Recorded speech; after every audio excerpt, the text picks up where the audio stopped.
House of Dragon takes place in a medieval world where power passes almost exclusively through men. Women can influence politics, but only through marriage, childbirth, and obedience. If a woman fails at those things, she becomes expendable. Most people see the story as a civil war for a throne, but for Rhaenyra, the war begins much earlier. It begins with a question no woman is supposed to ask. What if I defy the norm? Rhaenyra's mother, Queen Aemma dies giving birth. Not accidentally, not unexpectedly. She is cut open without consent so the king can attempt to save a male heir. This is not framed as cruelty by the world of the show. It's framed as duty. For Rhaenyra, watching this is formative. She learns 3 things at once. A woman's body is never truly her own. Love does not protect you. Even queens are disposable. But here's what makes Rhaenyra different from other women in this world. Her father loves her, and he listens. Instead of marrying her off immediately, he names her heir to the throne. This is unprecedented.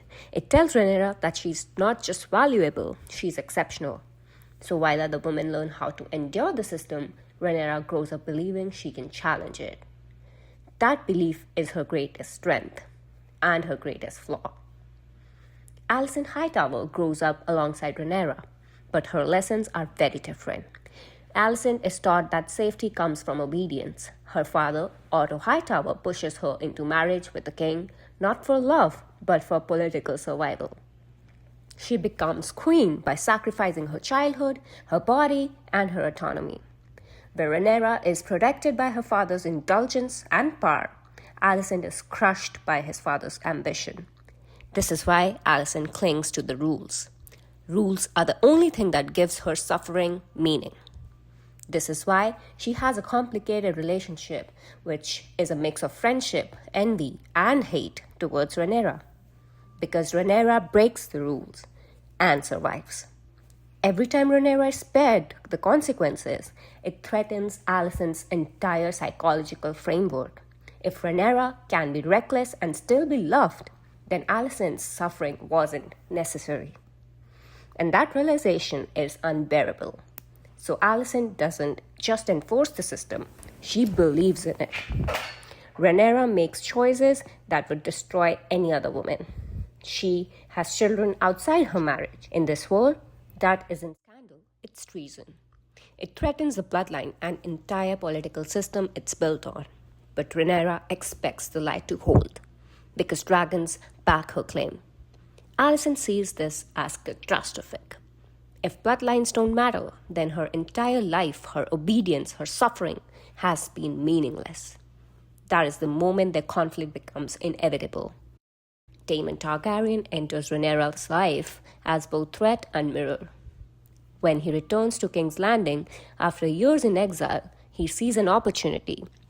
A fiery, stubborn girl, the king's daughter, whose reputation can be bent, manipulated, and even tarnished. In the cutthroat court of Westeros, a single mishap could elevate him or destroy her. But as he engages with her, through secret meetings, dragon flights over the city, and the night they walk the streets among the common people, Daemon sees something unexpected. A reflection of himself. Like him, Rhaenyra refuses to be constrained by expectation or duty. She challenges the king's advisors, defies tradition, and risks scandal by asserting her independence. She is audacious, untamable, and unapologetically ambitious. Where others sees only a princess to be controlled, Daemon sees a peer, a force that, if nurtured, could align with his own designs. Slowly, what begins as a self-serving plan to exploit her reputation evolves into a partnership built on mutual recognition and mirrored ambition. And it's here, in their conversations and adventures, that Rhaenyra learns a lesson no one else could teach her. Freedom can exist even within marriage, as she is a Targaryen first and then a woman. She doesn't need to follow the structure like Alicent. She is the structure itself. She watches Daemon move through life on his own terms, unbound by propriety, obligation, or expectation. When he encourages her to reject fear of gossip, scandal, or the judgment of others, she realizes marriage does not have to be a cage. The very institutions designed to limit women, the code, tradition, marriage, can exist around her without controlling her. Daemon does not give her the ambition. He gives her permission to stop shrinking, to stop negotiating her fire for the comfort of others. Her power does not depend on obedience. Her freedom does not depend on anyone's approval. Rhaenyra's audacity is a double-edged sword. By refusing to conform to expectations of womanhood, propriety, and obedience, she sets herself apart from everyone in the court. Her fearlessness inspires some, but isolates her from the others. Allies grow wary, nobles resentful. Allies like Daemon mirror her defiance, while those bound by tradition like Alicent, the conservative counselors, feel threatened. The court becomes a battlefield, and her very boldness escalates conflict. Her brilliance, confidence, and risk-taking draw both loyalty and enmity in equal measure. Audacity blurs the line between freedom and recklessness. By acting unbound by convention, she risks moral compromise and collateral damage.